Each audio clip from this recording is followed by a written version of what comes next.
There isn't a specific recipe for everyone on how to come to a new country and find a job here. I see. I just asked that because, in fact, when I also moved, my move was to Bulgaria. It was in 2015.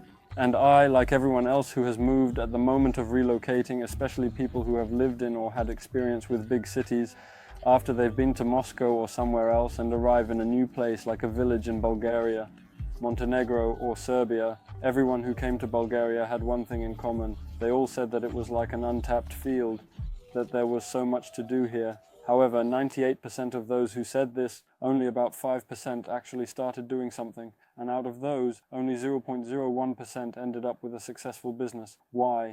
Out of those, 98% of everyone who said this, only about 5% actually started doing something, and out of those, only 0.01% ended up with a successful business. Why? Very experimental. And only 0.01% of them ended up with a successful business. Why? Because out of them, there's only 0.01% who actually succeeded in business, and everyone came with a new mindset to a new country thinking that they know how to do it right. In normal cities, in normal countries, and so on. And they overlook the fact that the mentality is different, the people are different, and what has been established in other normal cities doesn't necessarily apply here. It doesn't work at all and nobody needs it. And accordingly, all these business models that seem to have open niches, just pick any you want, are actually unnecessary. Well, I think a lot depends not just on mindset. What you explained is exactly the same model that works, for example, in Russia without any relocation. 20% dream of doing something and only 1% actually do it. It's exactly the same in Russia. No, I agree here, but what I mean here is that maybe I didn't name the right percentage or put the emphasis in the right place.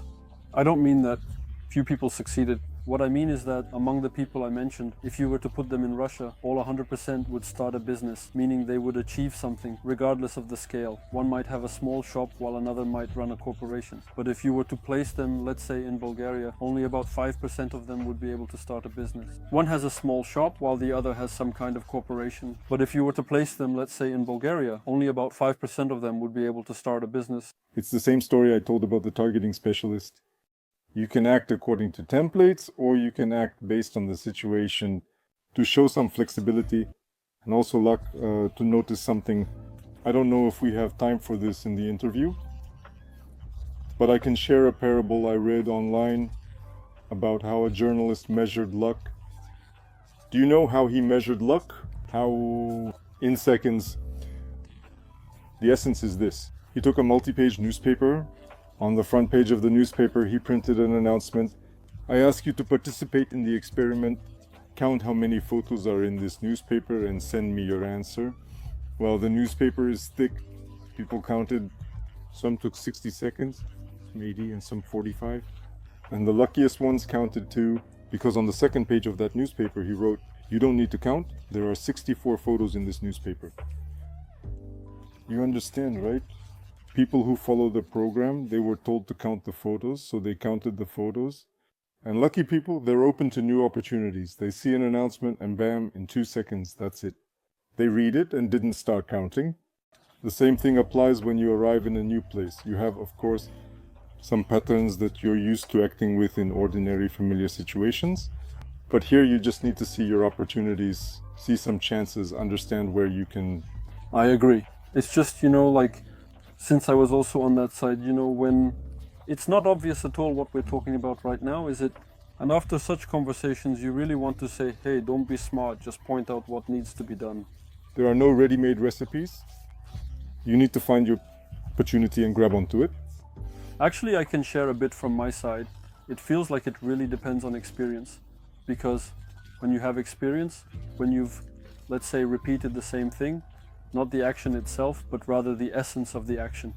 For example, you need to get from zero to something, or you didn't have a connection, and you need to make a connection.